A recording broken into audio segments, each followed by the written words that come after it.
20 weeks of intense training and high-end warfighting scenarios in locations across Australia and Papua New Guinea involving 43,000 military personnel from 19 nations. Exercise Talisman Sabre 2025 is over. And what an exercise it proved to be. The biggest ever iteration of the ADF's largest exercise brought together Australia's key allies and defence partners to improve our cooperation and interoperability. Given increasing geopolitical tensions in our region, the exercise is more strategically important than ever. In this episode, we're going to look at how Talisman Sabre 2025 went, what the highlights were, and what the key takeaways moving forward will be. I'm Pikos, and today we're talking tactics.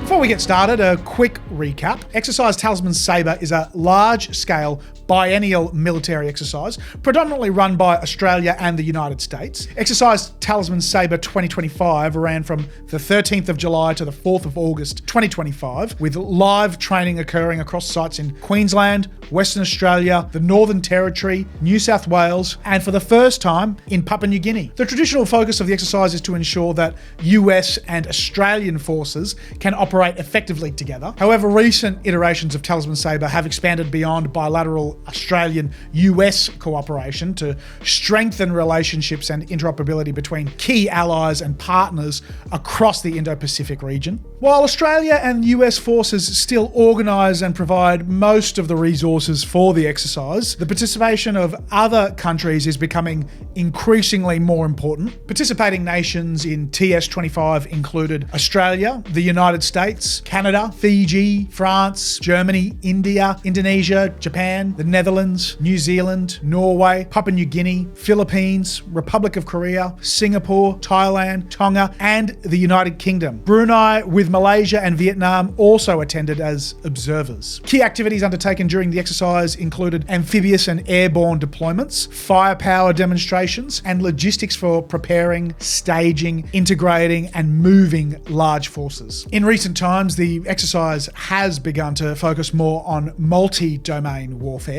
There is now a concentration on combined joint warfighting capabilities across land, air, sea, space, and cyber. If you'd like to know more, check out this detailed breakdown we did on the exercise before it started.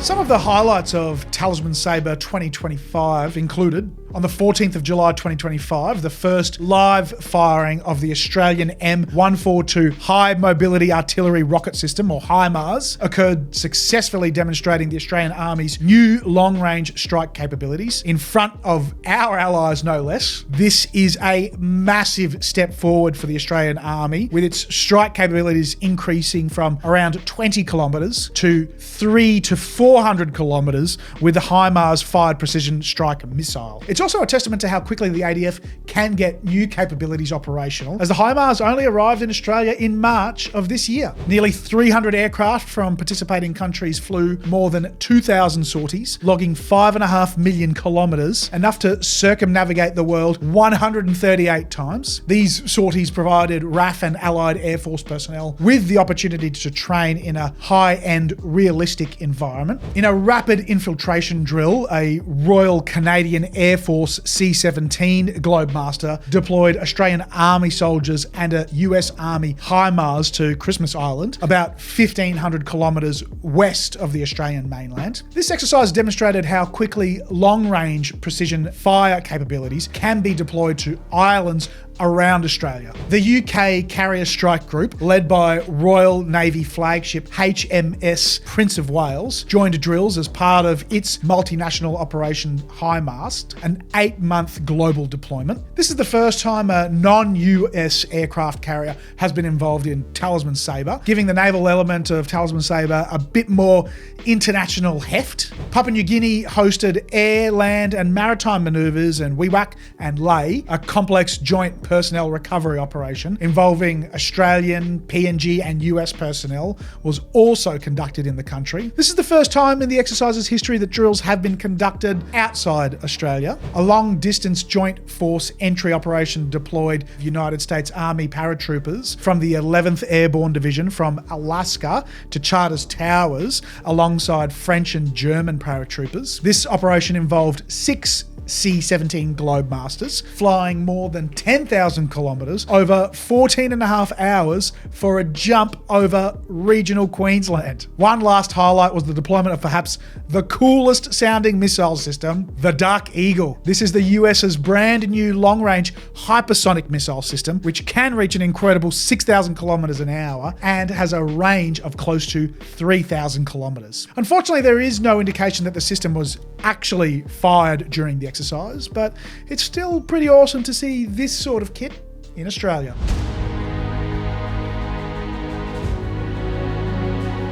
I think it's safe to say that Talisman Sabre 2025 was a massive success. From the numbers of troops and nations involved to the highlights I just listed, the exercise has showed the resolve of Australia, the US, and its allies to keep the Indo-Pacific free. With China's military becoming more and more capable and its government becoming more aggressive within our region, it is more important than ever that Australia, the US, and other friendly nations ensure that their forces can work together in these types of warfighting scenarios, because we could very well encounter these in the near future. It's also great to see Papua New Guinea becoming actively involved in Talisman Sabre. History has shown us that Papua New Guinea is critical to our region's security, and bringing them into our security tent as much as possible is an important step forward. So now that it's over, what do you think about Talisman Sabre? Sound off in the comments if you think I missed any specific highlights, or if you have any predictions for Talisman Sabre